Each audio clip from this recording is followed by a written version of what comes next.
Alright guys, welcome back to my another video. Guys, আজকে আমি কথা বলবো এমন 5টি ফোন নিয়ে যে ফোনগুলো 10 থেকে 15,000 টাকার মধ্যে। এই ফোনগুলোর মধ্যে আপনি পাবেন গেমিং ফোন, অলরাউন্ডার পারফরমেন্সের ফোন এবং ক্যামেরার ফোন। যারা 10 থেকে 15,000 টাকার মধ্যে ফোন কিনতে চাচ্ছেন কিন্তু বুঝতে পারতেছেন না আসলে কোন ফোনটি কিনবেন, তাদের জন্য আজকের ভিডিও। যদিও বা বাংলাদেশের মার্কেটে 10 থেকে 15,000 টাকার মধ্যে তেমন কোনো ভালো ফোন পাওয়া না গেলেও এদের মধ্যে থেকে যে ফোনগুলো সেরা সেই ফোনগুলোকে আজকে সিলেক্ট করা হয়েছে। তো বেশি কথা না বাড়িয়ে চলেন শুরু করা যাক। নাম্বার 5। তো আমাদের লিস্টের নাম্বার 5-এ Infinix smart 8 HD।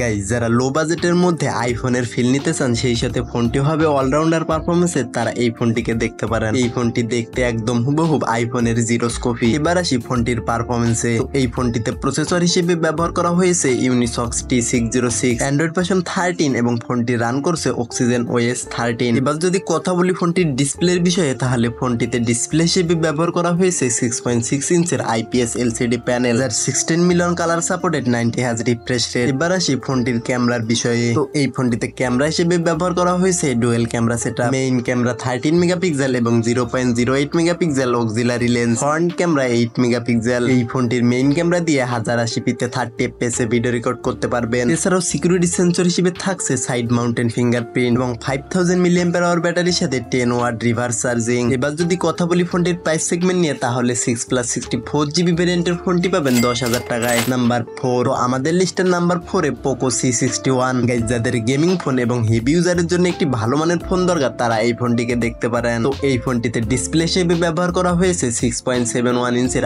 IPS LCD panel, যার 19 Hz রিফ্রেশ রেট এবং এই ডিসপ্লেটিকে প্রোটেক্ট করার জন্য থাকছে কর্নিং গরিলা গ্লাস 3। এবার আসি ফোনটির পারফরমেন্সে। তো এই ফোনটিতে প্রসেসর হিসেবে থাকছে মিডিয়াটেক হেলিও G36। এই প্রসেসরটি দিয়ে আপনি হেভি ইউজিং থেকে টুকটাক গেমিং করতে পারবেন। এবার যদি কথা বলি ফোনটির ক্যামেরার বিষয়ে, তাহলে ফোনটিতে ক্যামেরা হিসেবে থাকছে dual camera setup, main camera 8 megapixel এবং 0.08 মেগাপিক্সেলের auxiliary lens, front camera 5 megapixel. এই ফোনটির মেইন ক্যামেরা দিয়ে 1080p-তে 30 fps ভিডিও রেকর্ড করতে পারবেন। এছাড়াও সিকিউরিটি সেন্সর হিসেবে থাকছে সাইড মাউন্টেন ফিঙ্গারপ্রিন্ট এবং 5000 mAh ব্যাটারির সাথে 10 ওয়াট চার্জিং। এবার যদি কথা বলি ফোনটির প্রাইস সেগমেন্ট নিয়ে, তাহলে 4+64GB ভেরিয়েন্টের ফোনটি পাবেন 10,999 টাকায়। নাম্বার 3। তো আমাদের লিস্টের নাম্বার 3-এ মোটরোলা E13। গাইজ, যার ডিজাইনের সাথে পারফরমেন্স এবং ক্যামেরাটা একটু ভালো লাগবে, তারা এই ফোনটিকে দেখতে পারেন। তো এই ফোনটিতে ডিসপ্লে হিসেবে ব্যবহার করা হয়েছে 6.5 ইঞ্চের IPS LCD প্যানেল, যার 16 মিলিয়ন কালার সাপোর্টেড। এবার আসি ফোনটির পারফরমেন্সে। তো এই ফোনটিতে প্রসেসর হিসেবে ব্যবহার করা হয়েছে ইউনিসক্স T606, অ্যান্ড্রয়েড ভার্সন 13 এবং জিপিইউ হিসেবে ব্যবহার করা হয়েছে Mali G57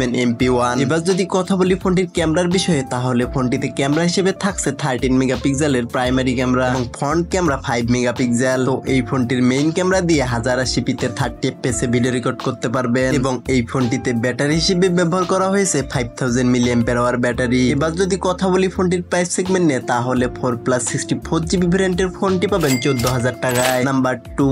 আমাদের লিস্টের নাম্বার 2-এ লাভা ইয়োভা 3। গাইজ, যারা একটি স্মার্ট দেখতে লুকের সাথে ভালো মানের ফোন খুঁজতেছিলেন, তারা এই ফোনটিকে দেখতে পারেন। আর আপনি যদি হেভি লেভেলের ইউজার হয়ে থাকেন, তাহলে এই ফোনটি আপনার জন্য। তো এই ফোনটিতে প্রসেসর হিসেবে ব্যবহার করা হয়েছে ইউনিসক্স T606, অ্যান্ড্রয়েড ভার্সন 13 এবং জিপিইউ হিসেবে থাকছে Mali G57 MP1। এবার যদি কথা বলি ফোনটির ডিসপ্লের বিষয়ে, তাহলে ফোনটিতে ডিসপ্লে হিসেবে থাকছে 6.52 ইঞ্চের IPS LCD panel, 60 million colour supported এবং 90 Hz রিফ্রেশ রেট। ফোনটিতে ক্যামেরা হিসেবে থাকছে triple camera setup, main camera 13 megapixel এবং অপর দুইটি lens AI lens, front camera 5 megapixel. এই ফোনটির মেইন ক্যামেরা দিয়ে 1080p-তে 30 fps ভিডিও রেকর্ড করতে পারবেন। এছাড়াও সিকিউরিটি সেন্সর হিসেবে থাকছে সাইড মাউন্টেন ফিঙ্গারপ্রিন্ট, 5000 mAh ব্যাটারির সাথে 80 ওয়াট ফাস্ট চার্জিং। এবার যদি কথা বলি ফোনটির প্রাইস সেগমেন্ট নিয়ে, তাহলে 4+64GB ভেরিয়েন্টের ফোনটি পাবেন 12,000 টাকায়। নাম্বার 1। তো আমাদের লিস্টের নাম্বার 1-এ পোকো C65। গাইজ, যারা গেমিং থেকে হেভি ইউজার আছেন, তাদের জন্য